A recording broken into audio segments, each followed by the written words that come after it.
Welcome, friends. Welcome back to Cocktails After Dark. And this is our Mexico trip mezcal haul video. So here in Ontario where we live, there's 4 or 5 mezcals listed with the LCBO. Listed, but the only one that you can really get on any sort of regular basis is this one from Casamigos. The other ones, they come and they go and they come and they go and they come and they go really quickly. And if you're not there, you don't refer get to them as being seasonal. They're seasonal. Okay, let's go with seasonal. So we were in Mexico, and we went to Mexico to learn how to make tacos al pastor. And the chef that we were working with suggested this one, Montelobos. Mm-hmm. So we picked that one up. And then we were driving around, so we had a cab driver. They suggested this one. The Ojo de Tigre. And then the hotel we were staying at, the sommelier said, "This is the one. I've got a line. I can get you this one." Apparently, it's quite rare because it uses a wild agave. An agave that they haven't been able to grow in a farm situation. You have to find it out in the wild. It takes 25 to 35 years to mature. Yeah, so it's clearly a rare piece. Yeah, it's a specialty one. I feel kind of bad buying it because my understanding is that particular agave is in trouble from people all trying to find it and make this. So I have my own internal struggle. So we're just going to taste through them. We're not mezcal experts. No, not in any way. So we've got something to palate cleanse. You may not see us because I'll probably edit that out, but it's happening. So we're just going to taste through them. We're going to figure out which one we like. And then over the coming months, I will be using them in cocktails to see if something that I don't like drinking on its own is better in a cocktail. Sometimes they're complemented, right? And this is always fun, right? Because it's your chance to kind of explore a bunch of different flavors. Well, which one do I like? Which one do I like? And so these 3 all use the same agave, Espadín. This one uses a mix of Espadín and Tobola, and this one is Tepextate. It goes by a couple of different names depending on where you are in Mexico. But they're all going to be a completely different expression. Anyway, enough talking. Let's. Do you want to start at that end? Okay. So I'm just gonna taste through them. Yeah, we'll smell and taste. Oh, it definitely smells like agave. Oh no, we should start down here. We should start. Okay. Yeah. No, let's start here. So these are from the same maker. Okay. The same maker, the same agave. And how are they different then? Well, just on the nose. Completely different, aren't they? Yeah. So this one has a bit of a greeny blue tinge, and that's not just from the label. When you actually see it in the glass, it does. But how are they technically different then? What does it say?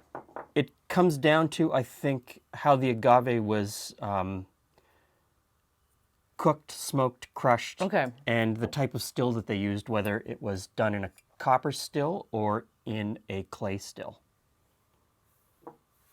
Does not indicate. But like all mezcals, they're all labeled. Here's the bottle, here's the lot, here's who made it. Yeah. Okay, so I'm going to taste this one first. All right, shall I just wait?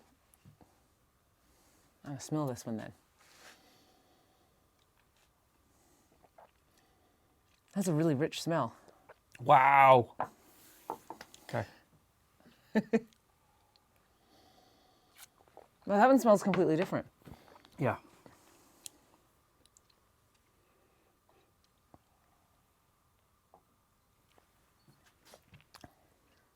That's really pleasant on the tongue. Yeah. Really pleasant, really... Okay. That being said, moments later you get that, whew! Yeah. That was, that, you know... Okay, so cleanse. Yeah, cleanse.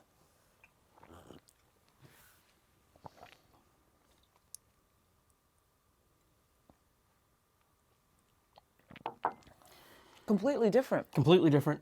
And so of these 2, because it's from the same maker, which one would you choose? This one. Yes, that's the one. This one gives me flavors of diesel.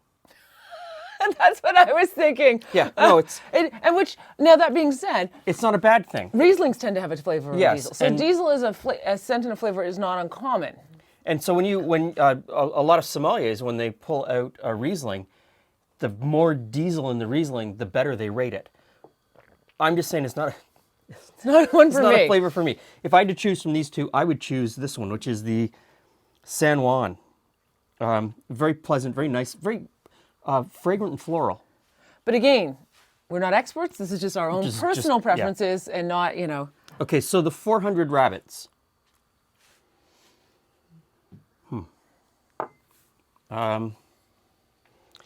This again, so this is this 400 rabbits is 38% alcohol, which could be, yeah. So this one's 47% alcohol, which the higher alcohol content would certainly change Okay, I'm the going to flavor. let you taste it first. The one thing I'll say is that they all have a very lovely mouthfeel to them. Like none of them you put in your mouth and go, you know how sometimes you drink things like a heavy alcohol and it's just like, wow. Yeah, there's no burn. It's all very pleasant. There's no burn. Okay, I'm gonna. So that one has I think this one still has a similar flavor to this one. More similar to this one than this one. Toned down, Yeah. much more toned down. Not as. You're not pumping this one. You're pumping the diesel. You're I standing think there and that's you're- unfair. I Okay. think that's unfair. No, I don't think it is. I don't think it is unfair because that's what that's the flavor that I'm getting. I'm getting diesel. I still get it in this one, but not as much. I still think this one is more. So give that one a smell. Let's try the Montelobos. That one has a really light smell. Like there's very little, like it's very light. Okay.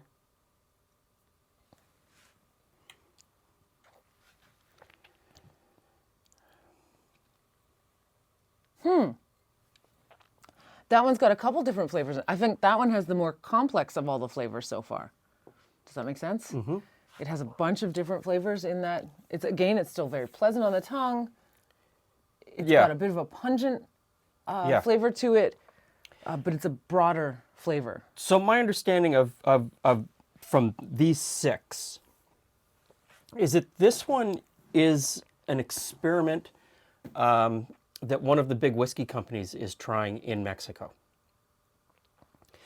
And so they're using, whereas my understanding of this particular maker, this is old school. This is my grandfather's grandfather's grandfather's grandfather did it this way, and we're continuing to do it this way, which is fantastic. This is, let's use science to come up with something that tastes great.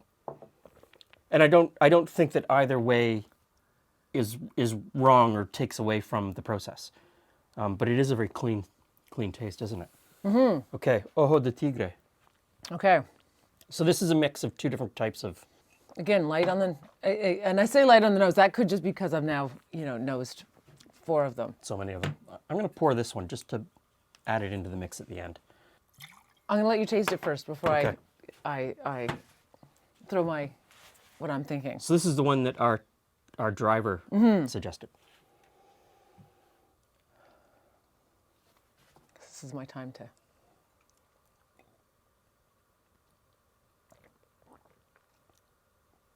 Yeah. I found it had a slight sweet smell, It's- flavor to it. Yeah. Which was interesting and quite pleasant. It is quite sweet, isn't it? It's got a. Yeah, like there's I can't quite.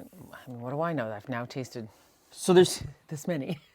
I still get a little bit of diesel. I wonder is that a common mezcal flavor? Like I don't know. It could be. It could I be. don't know. It could be. It's like in the same way that a Riesling has that smell to it. None of these so far are overly smoky. No, which is interesting because often the few times I've had mezcal, They've been I associate the smokiness to them. overpoweringly. So, and all of these are artisanal. They're all cooking their agaves underground with wood and fire. So I had expected a little bit more on the smoke level, but I'm not getting that. It's there, but it's kind of pleasantly in the background. Mm-hmm. Like it's not an overpowering.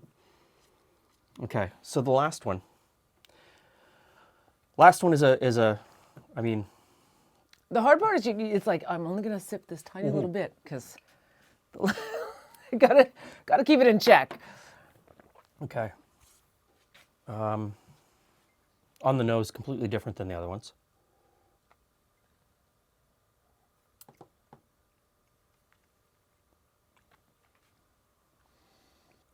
What do you get? It's got. I feel like this one has that sweeter bit to it, like this one does. Mm-hmm. I don't feel like I'm like this one. I'm not really getting that diesel. No? the way that I did with these ones. No, It is. but I'm not getting. It's not like this one though. It's very pleasant. Again, mezcal. Mezcal. Okay, so of these 6, I still think my favorite is this one because it has a wider range of flavors happening.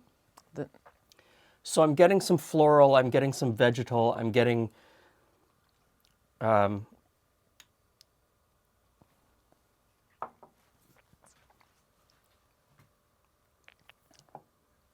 you know what I mean? And then you get, so this one, I mean, Casamigos, this is full on, this is Diageo Industrial Mezcal. And I'm not saying that's bad. I'm not saying that's good. I'm not saying it's bad. It's just, another method. it's another method. It's on a bigger scale. Yeah, I wouldn't put it as my favorite. No. I wouldn't put it as my favorite. They all have that similar thing. I think, like you, I really like this one, Yeah. but I also really like this one. If I had to choose. But if you told me you were going to give me any of these to kind of just have with some ice, I would have any I would of be them. good with that. I would have any of them, and I think any of them would work in a cocktail.